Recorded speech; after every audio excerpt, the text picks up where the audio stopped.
இதெல்லாம் விடுங்க. நான் அடுத்து கேட்டேன். அதே பொருள் இப்போ ஒரே ஸ்பெக் தான் இருக்குன்னு வச்சுக்கோமே, குவாலிட்டி மாறும்ல.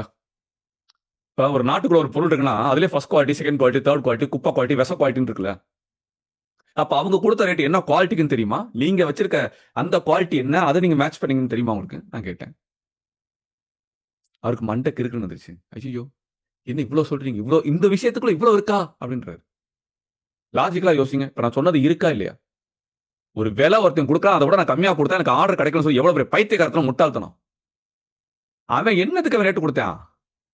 அவன் என்ன குவாலிட்டிக்கு, என்ன குவான்டிட்டிக்கு, என்ன ஸ்பெக்குக்கு, என்ன கஸ்டமைசேஷனுக்கு?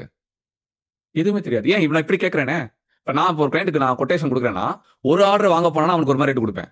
அவன் கன்சிக்யூட்டிவ் ஆர்டர் வரனா அவனுக்கு ஒரு மாரி ரேட் குடுப்பேன். கான்ட்ராக்ட் சைன் பண்ணனுக்கு ஒரு மாரி ரேட் குடுப்பேன். இருக்கா இல்லையா? பண்ணுவோமா பண்ண மாட்டோமா? இப்ப ஒரு தடவ வந்து போற கிளையன்ட், வந்து போற ஒரு கஸ்டமர்னா ஒரு ரேட் குடுப்பாங்க. ரெகுலரா வாங்குற கஸ்டமருக்கு ஒரு ரேட் குடுப்பாங்கன்னு வைங்களேன். இருக்கா இல்லையா? அப்ப ஒருத்தன் ரேட் குடுத்திருக்கான் அப்படின்னா, அந்த ரேட்ல இதுவும் அடங்குதுல்ல. என்ன ஒரு பைத்தியக்காரத்தனமா ஒருத்தன் ரேட்ட வந்து நான் மேட்ச் பண்ணேன். எனக்கு அந்த ஆர்டர் கிடைக்க மாட்டேங்குது. அத விட குறைச்சு குடுத்தாலும் ஆர்டர் கிடைக்க மாட்டேங்குது. அதோட குறைச்சு குடுத்தா அவன் கார் துப்பிட்டான். அவ்வளவுதான். அவனே கரெக்ட்டா நெருக்க வட்டத்துல பிரேக் ஈவன் பாயிண்ட்ல ரேட் குடுத்திருக்கான். அந்த ஆர்டர் கன்ஃபார்ம் பண்ணிருக்கான். நீங்க அதோட ரேட் குறைச்சு குடுத்தா, கார் தான் துப்புவான் ஒரு கிளையன்ட். ஏன்னா கிளையன்ட்க்கு விஷயம் தெரிஞ்சவனா இருப்பான். இதுவே நம்ம சங்கம் மிதிச்சு வாங்குற ரேட். இதோட ஒருத்தன் கம்மியா குடுத்தா அவன் குவாலிட்டி கம்மியா குடுப்பான்னு தெரியுமா தெரியாதா? இண்டஸ்ட்ரியல் இல்ல அவன் ஃப்ரெஷ்ஷா வந்திருக்கான்னு தெரியுமா தெரியாதா?